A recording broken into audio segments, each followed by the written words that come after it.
Currency Pro Part 7 of 10. Why the gold standard failed and why we're never going back to it. A lot of people seem to think that the dollar has no value because it's not backed by gold and that other currencies are. But no, you can Google it if you don't believe me, but no currency in the world is backed by gold anymore, and I doubt another one ever will be. Why? Well, first of all, the gold standard has already failed multiple times. It showed its first signs of cracking in World War I when government spending rose and it was hard to maintain. Then when the Great Depression hit and everyone started exchanging their paper money for gold, governments around the world started running out of it and had to abandon the gold standard. After World War II, we went to the Bretton Woods Agreement, where the dollar was linked to gold and everything else was linked to the dollar, establishing it as the reserve currency. But that approach also failed in the early 1970s when increased US spending devalued the dollar and countries started redeeming their dollars for gold. Kind of like a currency peg, linking a currency to gold could help stabilize it if it's really volatile, but it's not a viable long-term solution for most countries. A peg to the dollar works for Saudi Arabia and other oil producers because almost all their export revenues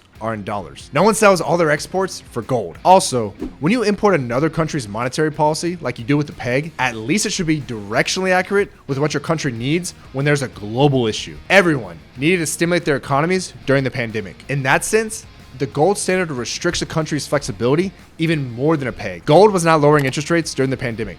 The US was. If a government can't control their money supply, they can't adapt to the changing needs of the economy. It will almost always be suboptimal, and in the event of a crisis like a war or recession, the gold standard makes it much more likely that the entire system will break. Abandoning the gold standard is widely seen as the reason we got out of the Great Depression, and the current system of flexible monetary policy is the main reason we didn't have another Great Depression in 2008. Any country that goes back would just be giving up their flexibility while the rest of the world moves on without them. In my next video, which will be part 8 of 10, I'll talk about what makes currencies strong. Hint, hint, it's not commodities like oil or gold. And by the way, this is a 10-part course that's gonna roll out over 5 weeks on YouTube.